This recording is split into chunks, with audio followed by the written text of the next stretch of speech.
Two British men who were working as volunteers in Ukraine are missing. Christopher Parry, who's 28, and 48-year-old Andrew Bagshaw were last seen on Friday in the eastern Donetsk region, where fighting has been intense. It's understood Mr. Parry from Truro in Cornwall had been helping people evacuate the city of Bakhmut. The family of Mr. Bagshaw say he was delivering food and medicine and helping elderly people move away from the front line. Vincent McAviney reports. This is Christopher Parry on Friday, racing through Bakhmut to save a civilian, Oksana, who's in desperate need of rescue. Filmed on Friday, the 28-year-old from Truro in Cornwall has been posting videos like this to document his aid efforts. But a few hours later, Christopher Parry and fellow British humanitarian 48-year-old Andrew Bagshaw went missing while helping to evacuate civilians near Soledar in the Donetsk region, where Russians' attacks have been focused in recent days. Neither man has been heard from or seen since. Ukrainian police are appealing for information. Christopher Parry, who's been in Ukraine since last March, is believed to have rescued hundreds of people from the front lines of the conflict over recent months. Not experienced Christmas and war either. It's very peculiar to be here. You kind of forget that it's Christmas at all. I really have no idea, because there's no sign of it anywhere, of course. The Foreign Office advises against all travel to Ukraine and has urged British citizens in the country to leave due to the risk to life. Nevertheless, in a statement, a Foreign Office spokesman confirmed, "We are supporting the families of two British men who have gone missing in Ukraine." Andrew Bagshaw's parents have released a statement saying they love him dearly and are immensely proud of the incredible work he has done to help people in challenging circumstances. British prisoners are considered high-value targets by Russia. In September, the Kremlin swapped 55 Russian troops in a deal that included 5 British prisoners of war. Ukraine has said it's strengthening its forces in the area they've gone missing. For both men's families, it's now an anxious wait for news on their sons. Vincent McAviney, BBC News. And our correspondent Hugo Bashega joins me now from the Ukrainian capital, Kyiv. Hugo, really tricky conditions in which to try to establish the whereabouts of the two men or find out any information about what happened to them. Do you have any updates?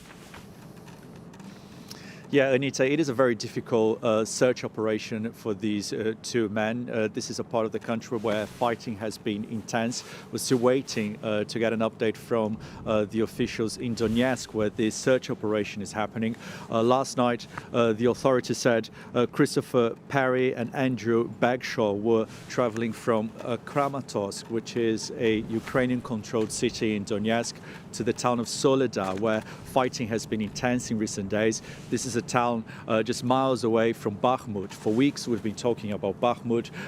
This is a town that's seen some ferocious battles between Ukrainian forces and Russian troops, also mercenaries from that Wagner group. And I think as an indication of how difficult the situation is in that part of the country, we had an update from the British Defence Ministry this morning saying that Russian and Wagner forces were likely in control of most of Soledar. So that gives you an indication of how difficult this search operation has been in that part of the country. And last night, President Zelensky described the situation there as extremely difficult.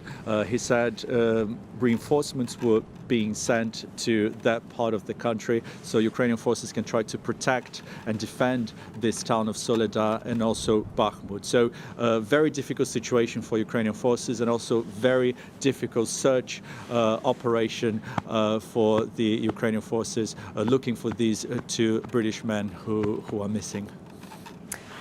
There are reports here in the UK that the government is soon to confirm the delivery of tanks to Ukraine. This is something that President Zelensky has been asking for quite a while now. What difference does he think tanks, if they came from the UK and potentially from other Western nations as well, what difference does he think they would make?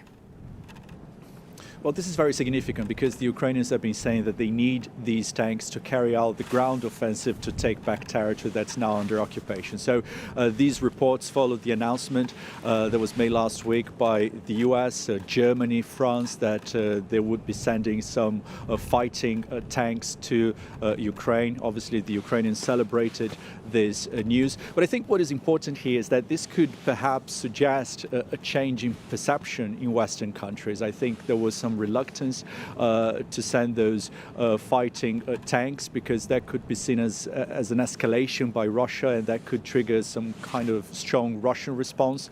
And I think this has changed now, and we've seen in the last few weeks and months that Russia has suffered a number of military setbacks on the battlefield. So next week there will be a meeting of Western countries to decide how to continue to support Ukraine militarily. And I think this report that the UK will be sending some fighting tanks will be something that will be celebrated and welcomed by the Ukrainians here.